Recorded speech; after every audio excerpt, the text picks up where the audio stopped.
নমস্কার বন্ধুরা, আমি তোমাদের রঞ্জিত স্যার। আজকে ফার্স্ট সেমিস্টারের বাংলা, তোমাদের যে কম্পালসারি বাংলা আছে, সেই বাংলার 5 মার্কস ও 10 মার্কসের কিছু কোশ্চেন আমি আলোচনা করছি মডেল 1 ও মডেল 2 থেকে।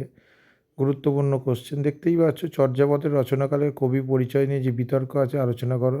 চর্যাপদ কে কোথায় আবিষ্কার করে, এটির নাম কি, কোথা থেকে প্রকাশিত হয়, চর্যাপদের নামকরণ বিশেষজ্ঞ। এটা 5+5। চর্যাপদের গুরুত্ব আলোচনা করো। চর্যাপদের ভাষাকে সন্ধ্যা ভাষা বলা হয় কেন, সংক্ষেপে আলোচনা করো। চর্যাপদের আবিষ্কারটা কে, ঠিক আছে, এই কোশ্চেনটা খুব ইম্পর্টেন্ট কোশ্চেন। অন্ধকার যুগ বলতে কী বোঝো, এটা 5 মার্কসের কোশ্চেন। বাঙালি সমাজে আলোচনা করো অন্ধকার যুগ সম্পর্কে।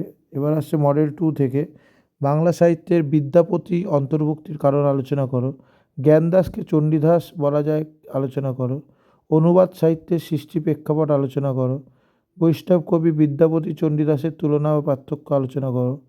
কবি ইন্দ্র পরমেশ্বর বা পরাগলি মহাভারত সম্পর্কে আলোচনা করো।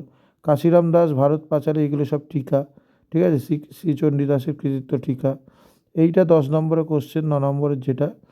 এবং 10 নম্বরের থেকে 11, 12 এইগুলো সব তোমাদের টিকা 5 মার্কসের। এই কোশ্চেনগুলো 5 মার্কসের খুব গুরুত্বপূর্ণ।